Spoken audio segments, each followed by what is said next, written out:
Good morning, everybody. Welcome back to day 15 of the one and only Ivan. Finally, Julia and George take the pictures to the ring where there's room to see them all. An hour passes by as they try to assemble my puzzle. Ruby's awake now, and she and Bob and I watch. Ivan, Ruby says, "Is that a picture of me?"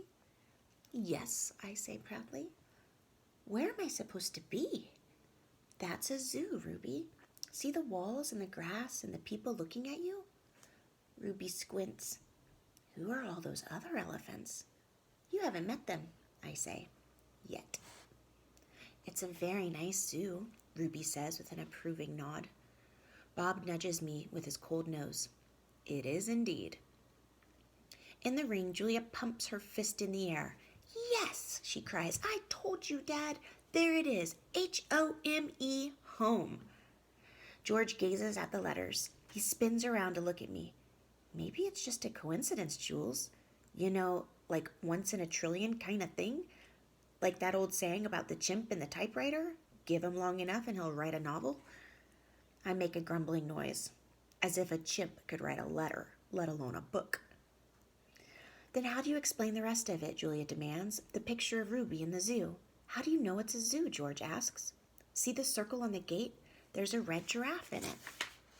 George squints and tilts his head. "Are you sure that's a giraffe? I was thinking more along the lines of a deformed cat." "It's the logo for the zoo, Dad. It's on all their signs. Explain that." George gives her a helpless smile. I can't begin to. I'm just saying there has to be a logical explanation. "Look how big this is." Julia puts the last piece of Ruby's right ear into place. "It's huge." "It's definitely large," George agrees. Julia watches me. She chews on her thumbnail. I see the question in her eyes. She turns back to the paintings and stares at them, looking, truly looking. A slow smile dawns on Julia's face. "Dad," she says, "I have an idea. A big idea." Julia races around the edge of my painting, her arms spread wide. "Billboard big." "I'm not following you." "I think this is meant to be on a billboard. That's what Ivan wants." George crosses his arms over his chest. "What Ivan wants?" he repeats slowly. "And you know this because you two have been chatting?" "Because I'm an artist and he's an artist." "Uh-huh," says George. Julia clasps her hands together. "Come on, Dad, I'm begging you." George shakes his head. "No, I'm not doing that. No billboard. No way." "I'll get the ladder," Julia says. "You get the glue. I know it's dark out, but the billboard's lit." "Mac'll fire me, Jules." Julia considers. "But think of the publicity, Dad. Everybody would know about Ruby." "You want me to put up a sign that shows Ruby in a zoo with the word home on it in giant letters." George gestures towards my pictures. "A sign, incidentally, that just happens to be made by a gorilla?" "Exactly." "And you want me to do it without Mac's permission?" George asks. "Exactly." "No," George says. "No way."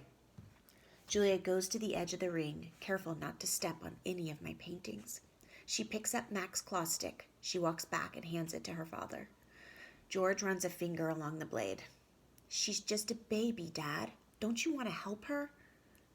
"But how would it help, Jules? Even if lots of people see Ivan's sign, it doesn't mean anything's going to change." "I'm not exactly sure yet." Julia shakes her head. "Maybe people will see the sign and they'll know this isn't where Ruby belongs. Maybe they'll want to help too." George sighs. He looks at Ruby. She waves her trunk. "It's a matter of principle, Dad." Principal. L-E, George corrects. "Dad," Julia says softly, "what if Ruby ends up like Stella?" George looks at me, at Ruby, at Julia. He drops the claw stick. "The ladder," he says quietly, "is in the storage locker." The next morning, I watch Mac's car slam to a halt in the parking lot. He leaps out. He stares at the billboard. His jaw is open. He doesn't move for a long time. Mad human. A mad gorilla is loud, but a mad human can be loud too, especially when he's throwing chairs and turning over tables and breaking the cotton candy machine. Phone call. Mac is kicking a trash can across the food court when the phone rings. He answers it, red-faced and sweating. "What the?" he demands. He glares at me. "I don't know what you're," he starts to say, but then he stops to listen. "Who? Julia, who?" he asks. "Oh, sure, George's kid? She's the one who called you?" More talking with the phone to his ear. Mac comes closer to my cage, eyeing me suspiciously. Yeah, he says. He paints. Sure. We've been selling his art for quite a while now. There's another long pause. Yeah, absolutely. It was my idea. Mac nods. A smile starts at the corners of his mouth. Photos? No problem. You want to see him in action? Come on down, have a look. We're open 365 days a year. Can't miss us. We're right off I-95. Mac picks up the overturned trash can. Yeah, I think he'll be adding more pictures. It's a, what do you call it? A work in progress. When the call is done, Mac shakes his head. Impossible, he says. An hour later, a man with a camera comes to take my picture. He's from the local paper, the one Julia called.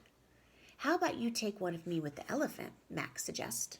He drapes his arm around Ruby's back, grinning as the camera clicks. Perfect, the man says. Perfect, Mac agrees. Here's a picture of Mac with Ruby.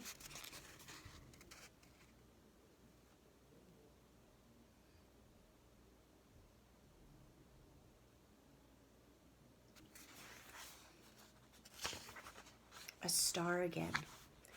A photo of my billboard is in the newspaper. Mac tapes the story onto my window. Each day, more curious people arrive. They park in front of the billboard. They point and shake their heads. They take photos. Then they come into the mall and buy my paintings. While visitors watch, I dip my hands in fresh buckets of paint. I make pictures for the gift shop and pictures to add to the billboard. Trees with birds, a newborn elephant with glittering black eyes, a squirrel, a bluebird, a worm. I even paint Bob so he can be on the billboard too. I can tell he likes the picture, although he says I didn't quite capture his distinguished nose. Every afternoon, Mac and George add my new pictures to the billboard. People slow their cars while they work. Drivers honk and wave. My gift shop pictures now cost $65 with frame. The Ape Artist. I have new names. People call me the Ape Artist, the Primate Picasso. I have visitors from morning till night, and so does Ruby. But nothing's changed for her. Every day at 2, 4, and 7, Ruby plods through the sawdust with Snickers on her back. Every night she has bad dreams. Bob, I say, after I've soothed Ruby to sleep with a story, my idea isn't working. Bob opens one eye. Be patient. I'm tired of being patient, I say. Interview. This evening, a man and woman come to interview Mac and also George and Julia. The man has a large and heavy camera perched on his shoulder. He films me as I make my pictures. He films Ruby in her cage, with her foot roped to the bolt in the floor. Mind if I take a look around, he asks. Mac waves a hand. Be my guest. While Mac and the woman talk, the cameraman walks through the mall. He pans his camera right, left, up, and down. When his eyes fall on the claw stick, he stops. He trains his camera on the gleaming blade. Then he moves on. The early news. Mac turns on the TV. We are on the early news at 5 o'clock. Bob says, don't let it go to my head. There we all are. Mac, Ruby, me, George and Julia, the billboard, the mall, the ring, and the claw stick. Signs on sticks. In the morning, several people gather in the parking lot. They're carrying signs on sticks. The signs have words and pictures on them. One has a drawing of a gorilla cradling a baby elephant. I wish I could read. that's it for today, guys. I hope you have an awesome, awesome day, and we'll see you on Monday.